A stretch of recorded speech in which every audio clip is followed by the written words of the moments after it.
All right, we're on Maasrot, Perek Daled, Mishnah Gimel, third Mishnah in the fourth chapter of Maasrot. We're going to continue discussing the idea of what's called Ve'efer Maaser and Trumot and Maasrot. So it says the Mishnah, Hanotel Zeitim min ha'ma'atan. A ma'atan is, the Bartuner we see right here, it says, Makom shetzovrim sham zeitin, a place where they would gather the olives, Kadei shitrachachu v'yu re'uyot lotzi sham nam. So they would just let them ripen and soften over time, and then they would be able to, they would squish them. So the matan is the sort of wayfarer station, the storage area.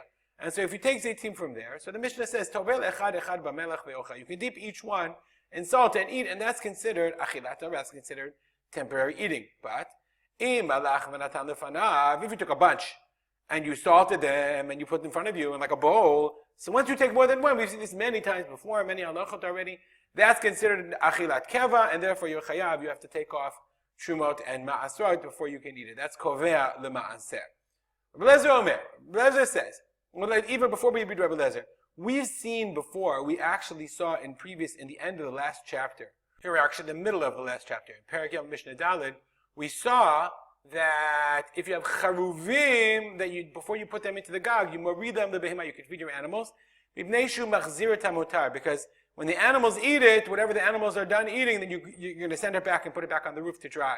So we had this idea that if, I'm going to go back to our Mishnah, that if you're going to put something back, that's considered achilat arai. And if you're going to put it back in the storage area, that's arai.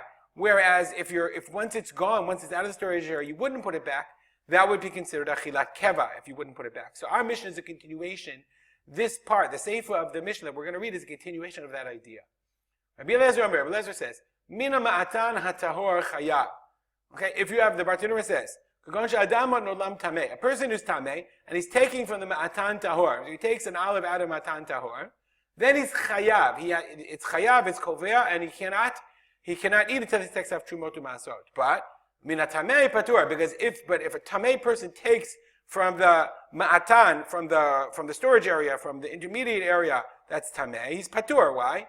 Because if he takes from the tahor, once he touches it, he's going to make the olives tameh. So he's never going to put it back in the pile, and therefore, once he's never going to put it back, that's kovea the Maasrot. On the other hand, if he takes from the ma'atan the tameh, he will put it back. You machzir tamotar. Okay, since the whole thing is tameh, if there's leftover, he's going to put it back. And if a person is going to put back the extras after he's taken, then we know that the produce is not kovea the Maaser.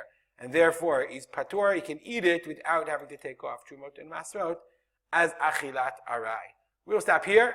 As always, if you have any comments or questions, feel free to contact me at arspolter@gmail.com, and we'll dedicate this Mishnah's learning to the memory of my father, of Simcha ben Yitzchak Kalman. Have a great day, everybody.